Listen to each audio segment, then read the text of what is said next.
I'm Jasenia, and if you're new here, hit that subscribe button down below and join the family. In this video, I'm going to be showing you guys how to start a plant-based diet. Different things, different foods you can incorporate into your daily life that are going to boost your antioxidants, your protein levels, your omega-3 fatty acids or omega-6s as well. Everything that you will need overall for your plant-based diet. Other than that, let's get right into the video. Omega-3 fatty acids. Now, if you're plant-based or vegan on a vegan diet, you're not gonna get your omega-3s from fish oil or any fish because that's where they come from. But thankfully, there's other ways that you could get your omega-3 fatty acids and your omega-6 fatty acids. This includes flaxseed, hemp seed, chia seeds, and walnuts. It's better to use ground flaxseed because it's easily absorbed into your body versus using whole flaxseed, and you don't have to ground it up.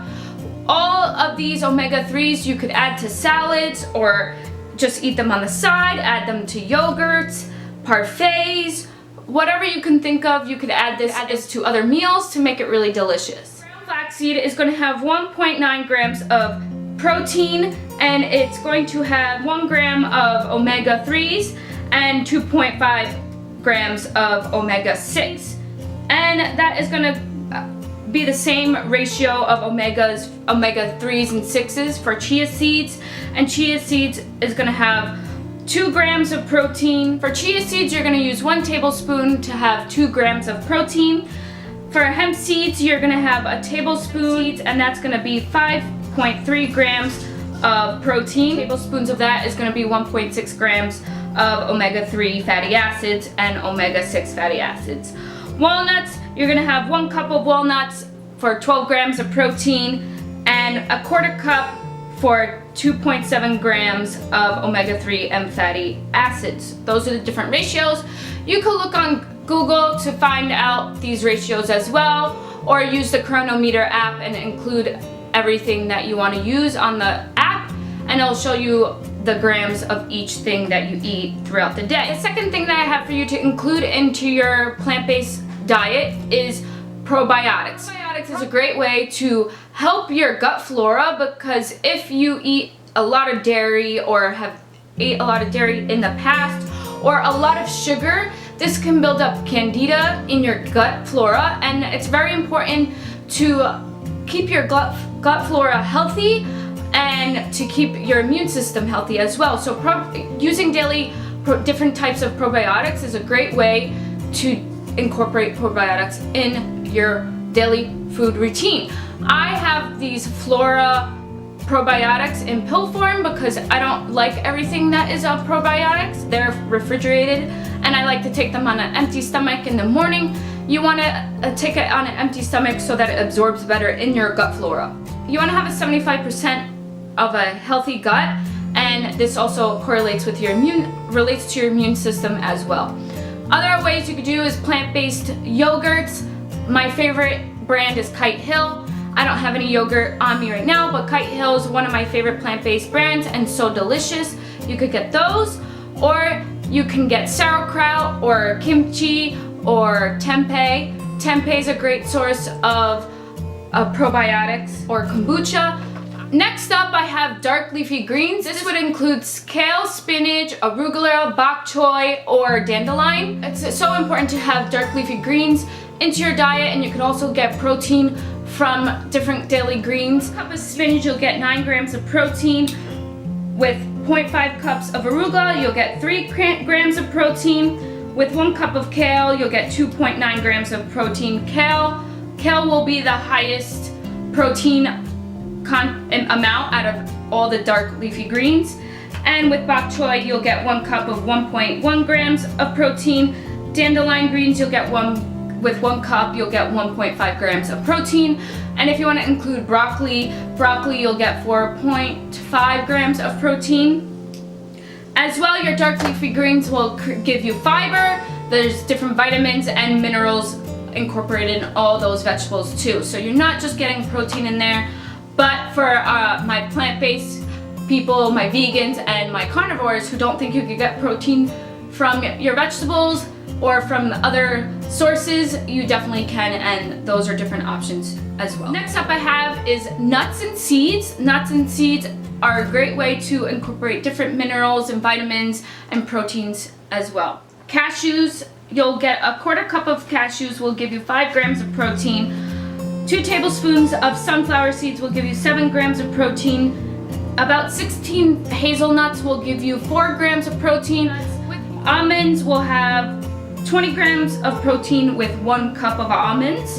And then pumpkin seeds will have 12 grams of protein with 1 cup. So pumpkin seeds are very high in protein, and 8 pecans will give you 3 grams of protein. So those are all different seeds that you can include that will give you a high content of protein. Sunflower butter is my favorite nut butter to have, and also tahini. Sunflower butter with 2 tablespoons, you're gonna get 7 grams of protein, and with this sesame butter or tahini butter, 2 tablespoons will be 7 grams of protein. So those are your 2 options of nut butters. You could also get peanut butter too. You want to incorporate calcium in your diet. Calcium, you want to keep your bones strong. So there's a lot of plant-based milks out there that you could get. Almond milk has a higher content than cow's milk. So definitely take a look at that and make sure you read the labels and that calcium is added to it as well, if you're from like different countries and stuff. 1 cup of soy milk will give you 61 milligrams of calcium. 1 cup of almond milk will give you 45% of calcium, and it'll also give you 1 gram of protein. 1 cup of oat milk will give you 3 grams of protein and milligrams of calcium. Also, you can have plant-based yogurts like Kite Hill, so delicious. Soy milk-based or coconut-based, plant-based yogurts that will also have calcium in them as well.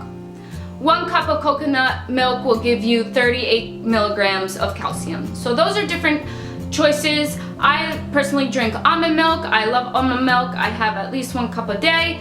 And if you take a multivitamin as well, it will include your calcium in there too. But those combined, you'll have an extra amount of calcium. Following that, it's so important to get your antioxidants in, because you want to keep your immune system up and everything else up, and you want to be healthy and happy. Different ways you can include that is, fresh fruits, fresh berries. Berries are high in content, or dried fruit like dates or goji berries or longan fruit. I like longan fruit as well for antioxidants. Antioxidants help combat disease, and also besides food, essential oils can help give you antioxidants as well. A 1/4 cup of goji berries will have 3 grams of protein. We'll have 40 grams of dried longan will have 1 gram of protein. It'll have 539 milligrams of potassium and 8 milligrams of calcium as well. So again, look at your labels. Not everything will have different vitamins and minerals included into their content. Looking at protein, there's so many different ways you could get protein in a plant-based diet. You could do soy products, tempeh, edamame, seitan, or tofu, and you could also get any legumes or beans or quinoa or lentils. Pinto and black beans or mixed beans are gonna give you about 40 grams of protein for 1 cup. For 1 cup of lentils is gonna give you 1.1 grams of protein. 1 cup of garbanzo beans will give you 12 grams of protein. Steel cut oats will give you a 1/4 cup of 5 grams of protein. After the proteins, we have our home grains, which include quinoa, oats, steel cut oats, popcorn, black sweet rice, wild rice. The steel cut oats will give you 5 grams of protein with a 1/4 cup. Quinoa is technically a seed, but also can be is known as a grain, and it'll give you 8 grams of protein, and lentils will give you 1.1 grams of protein for 1 cup. For brown rice, wild rice, and black sweet rice will give you 5 grams of protein with a 1/4 cup. Brown rice will give you 5 grams of protein with 1 cup, and wild rice will give you 22.4 grams of protein with 1 cup. Oats will give you 12 grams of protein with 1 cup, and also oats will give you vitamin D, 20 milligrams of calcium, iron, and potassium. Popcorn will give you 3.1 grams of protein with 1 ounce. Those are all different protein sources that you can get on a plant-based or a vegan diet. There's 4 different soy protein products that you could also include in your diet to uptake your protein. Soy products will have a higher content of protein for you. Edamame will give you 17 grams of protein with 1 cup. 1 cup of tempeh will give you 31 grams of protein. With 100 grams of seitan, you'll get 72 grams of protein. 1 cup of tofu will give you 10 grams of protein. Those are all the whole plant-based things that I would include into your diet to start a plant-based diet or a vegan diet. As well, you want to keep hydrated, including, fresh orange juice, fresh watermelon juice, watermelon, having fruit-infused water, or having some tea.